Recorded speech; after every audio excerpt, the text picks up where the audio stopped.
नमस्कार, आप देख रहे हैं टीएनपी न्यूज। मैं हूं आपके साथ फौजिया। बुलेटिन की शुरुआत करेंगे बड़ी खबर के साथ, जहां यूजीसी के नए नियमों के खिलाफ बीजेपी में बगावत। बीजेपी के 11 पद अधिकारियों ने दिया इस्तीफा। यूजीसी के नए नियमों को सवर्णों के खिलाफ बताया। यूजीसी के नए नियम लोकतंत्र के लिए खतरा। ये बड़ी खबर हम आपको बता रहे हैं। यूजीसी के नियमों को लेकर भाजपा में बगावत के सुर उठने लगे हैं। भाजपा के 11 पदाधिकारियों ने यूजीसी के नए नियमों के विरोध में इस्तीफा दे दिया है। यूजीसी के उच्च शिक्षण संस्थानों में समानता को प्रोत्साहित करने के नियम 2026 को लेकर विवाद बढ़ता जा रहा है। यूजीसी के नियमों को लेकर अब सरकार के खिलाफ अपने भी उतर आए हैं। बीकेटी विधानसभा क्षेत्र के कुम्हरवा मंडल महामंत्री आलोक तिवारी सहित मंडल उपाध्यक्ष, मंत्री और युवा मोर्चा अध्यक्ष शामिल हैं। इस्तीफे में कहा गया कि यह कानून लागू कर सवर्ण समाज के बच्चों के भविष्य के साथ खिलवाड़ किया जा रहा है। वहीं बरेली के सिटी मजिस्ट्रेट अलंकार अग्निहोत्री ने भी गणतंत्र दिवस पर यूजीसी नियमों का विरोध करते हुए इस्तीफा दिया। उन्होंने इसे लोकतंत्र के लिए खतरा बताया। हमारे साथ इसी खबर पर ज्यादा जानकारी के साथ जुड़ चुके हैं UP bureau chief Nitin Singh. Nitin ji, आपसे जानना चाहूंगी कि यूजीसी के नए नियम को लेकर जिस तरह बीजेपी के भीतर से ही इस्तीफे सामने आए हैं, क्या ये शिक्षा नीति से ज्यादा सरकार के लिए राजनीतिक संकट का संकेत है? देखिए, यूजीसी अब एक ऐसा फैसला बीजेपी का हो गया है कि जिसे ना वो वापस ले पाएंगे और ना उसे लागू कर पाएंगे। लागू करेंगे तो उनके खुद के पदाधिकारी जो है वो इस्तीफा देना उनका शुरू हो चुका है। अंदरूनी कलह, अंदरूनी नाराजगी जो है वो शुरू हो गई है। कल 11 लोगों ने इस्तीफा दिया था। अभी लखीमपुर में एक साथ कई लोगों ने इस्तीफा दिया है। नोएडा में एक पदाधिकारी ने इस्तीफा दिया है। तो लगातार, और इसी तरह से रायबरेली में देखा जाए तो किसान मोर्चा के जो उपाध्यक्ष हैं उनका इस्तीफा हो गया है। तो लगातार जो इस्तीफे का दौर है वो जारी है बीजेपी के अंदर, और इसको लेकर के जो नाराजगी है वो देखने को मिल रही है। दूसरी तरफ अगर इस फैसले को मौजूदा सरकार वापस ले लेती है, इस फैसले पर वो कहती है कि हम फिर वापस उसी तरह से लागू कर दे रहे हैं जो पुराना सिस्टम था, तो कहीं ना कहीं उसमें वो भी उसके लिए एक बड़ी समस्या हो जाएगी। क्योंकि उसके बाद जो मौजूदा जिस वोट बैंक को साधने के लिए या जो भी चीजों को दिमाग में रख करके इस फैसले को लिया गया था वो नाराज हो जाएगा। तो बीजेपी के लिए अब ये एक लंबे समय के बाद एक ऐसा ये मोमेंट है, एक ऐसा कदम है कि जिसे वो ना पीछे ले पा रही है और ना इसको लागू कर पा रही, ना आगे बढ़ पा रही है, और ना ही इस पर किसी को लेकर के कोई प्रतिक्रिया आई है। अलंकार अग्निहोत्री ने इस्तीफा दिया, उसके बाद कल एक हाई वोल्टेज ड्रामा यहीं पर नितिन जी आपसे समझना चाहूंगी कि अग्निहोत्री जैसे वरिष्ठ पदाधिकारी का यूजीसी नियमों के खिलाफ इस्तीफा, क्या ये दिखाता है कि पार्टी के भीतर असहमति अब खुलकर सामने आ रही है?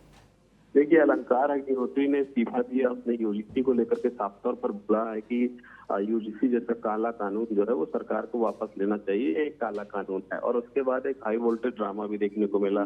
जो अलंकार अग्निहोत्री का ये कहना था कि मुझे डीएम आवास में बंधक बना करके रखा गया, दिल्ली से लखनऊ से किसी का फोन आया था, वहां से मुझे गालियां दी जा रही थी। तो इस तरह की बातें जो है वो अलंकार अग्निहोत्री की तरफ से कही गई। अब देखना है, क्योंकि देखिए बड़ा कदम यह है, बीजेपी ने फैसला तो ले लिया, तो क्या इसके पहले जो राज्यों की सरकारें थी या राज्यों के जो बड़े नेता थे, क्या उनसे चर्चा और विचार विमर्श नहीं हुआ था कि अगर ये लागू किया जाएगा तो क्या होता है? या फिर दूसरे, क्योंकि बीजेपी कहती है कि बीजेपी तो ऐसी पार्टी है जो आम कार्यकर्ता की पार्टी है, आम कार्यकर्ता की बात सुनी जाती है।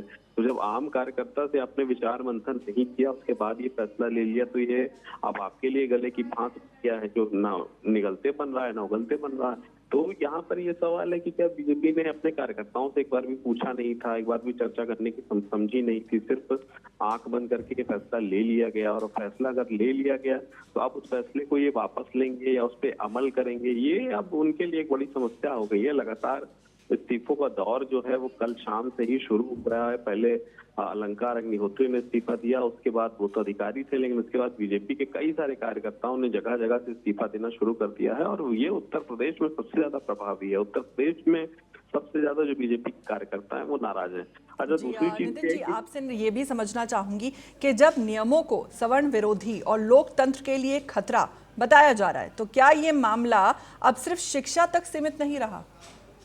देखिए, ये पूरा जो मामला है इसको समझना बहुत जरूरी है, क्योंकि ये एक ऐसा फैसला है जो यूनिवर्सिटीज में या फिर यूनिवर्सिटी से जुड़े हुए जो भी छात्र हैं, उसके अलावा जो भी वहाँ के जो शिक्षक हैं, उनके ऊपर लागू होता है। और साफ तौर पर बीजेपी का ये कहना है कि अगर यही स्थिति रहेगी तो जो मौजूदा जो शिक्षक है या फिर जो भी स्टूडेंट है, छात्र है, उसके लिए समस्या ज्यादा हो जाएगी। क्योंकि अब जैसे जो अगर किसी के साथ कोई घटना नहीं भी घटी है और वो जाकर के शिकायत दर्ज कराता है किसी स्वर्ण स्टूडेंट के खिलाफ या फिर किसी स्वर्ण टीचर या अध्यापक के खिलाफ, तो वो उस पर ज्यादा तरीके से बड़े पैमाने पर कार्रवाई होगी। पहले ये छूट खाली एससी एसटी के लिए थी, लेकिन अब ओबीसी में भी ओबीसी को भी इसमें शामिल कर दिया है।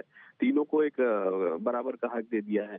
तो ऐसे में बीजेपी के लोगों का यही कहना है कि जो स्वर्ण समाज है उसके साथ एक बड़ा छलावा होगा और कोई भी जाकर के कहीं पर भी अपनी जो शिकायत है वो दर्ज कराएगा। और दर्ज कराने की वजह से जो स्वर्ण समाज जो भी टीचर्स हैं, जो अध्यापक हैं, उनके लिए समस्या बढ़ जाएगी।